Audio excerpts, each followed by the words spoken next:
This is a 2021 Indian Scout Bobber with ABS. Just got it a few weeks ago. I put 200 miles on it, and I thought I'd do a full 360 walk around and just share some of my first impressions, maybe point out some things that I didn't see in any of the literature or videos that I watched before I bought it. And if you're watching this video, it might be because you are thinking about buying one of these things, and I say to that, go buy it today. This is the best decision. I don't regret it for 1 second. It's a gorgeous bike. It's a great bike. I recommend them to anybody. So we'll just start at the front. Just a couple things that I noticed. First, I wasn't sure if I was in love with this cowling over the light. I believe the Scout Bobber 60 does not have that. It just has the naked headlight. But this is a full metal shield. It's not some cheap plastic.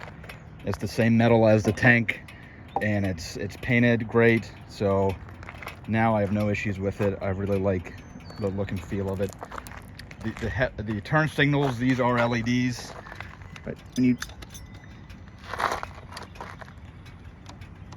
so you can see it blinking there, nice bright light. The turn signals themselves have this cool sort of torpedo shape to them. On the front and the rear both have that same design. You can tell it has ABS because it's got this extra disc here with these notches on the front and back. That has something to do with the ABS system. So if you're in the showroom or looking at a used bike, if it has this inner disc, that means that it does have ABS. I really like the key placement. It's down here on the side of the bike, left side. I was kind of worried that it might get in the way or something when you're riding it, but it's no issues at all. It's just a really cool retro place to put the key. I really like that.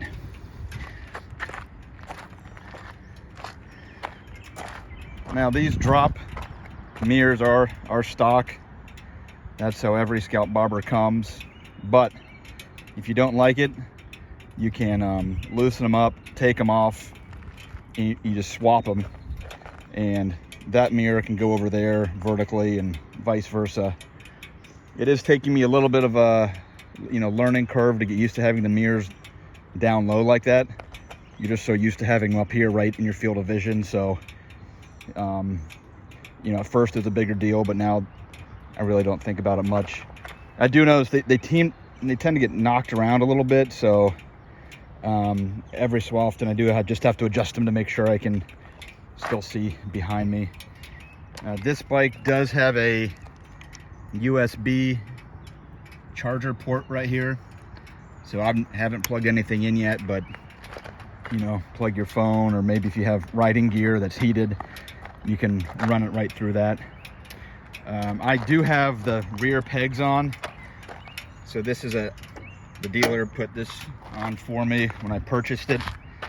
The seat I've ordered it's on back order, so I have the pegs and no seat. So for right now, I bought a little suction cup seat off Amazon for like $15. That it's good for small little trips, taking the kids around town, but I wouldn't go that far on it. But for 15 bucks, it's fine. Indian makes a suction cup version that's like 120 bucks maybe. I wasn't gonna spend that. So my little suction cup seat is good for now. The exhaust, just gorgeous styling there as well. You have, let's look at the controls for a quick second. So when you turn it on, everything lights up. The ABS light stays on until the ABS system charges. On the video, it might look like everything's flashing, but it's not. That's just a video. Then it does have self-canceling turn signals, so I wasn't quite sure how it worked, if it was based on leaning angle or something like that, but I was told it's based on when you put the turn signal on and reduce your speed in RPM, and then when you reach back up above another threshold, say 30 miles per hour, they do turn off automatically. But I'm just so used to canceling them myself that I just usually push it to cancel it. There's a trigger on the front here that you can index at any time, and that cycles through the display. Your gear, I'm in neutral now, that's always shown, but DC voltage, miles, your trip, RPM, and back around. So I usually have it on RPM and in the gear. You do have your check engine light, your temperature warning, fuel gauge, another hazard light, and your high beam indication on the speedometer. Since it is fuel injected, whenever you turn the engine switch on, you can hear the fuel pump run for a second. So I'm going to do that one more time so you can hear it.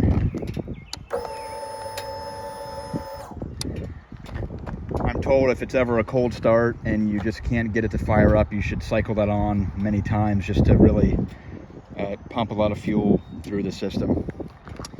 So besides that, you know, like I said before, just a great bike. It's real low to the ground. It's surprisingly low.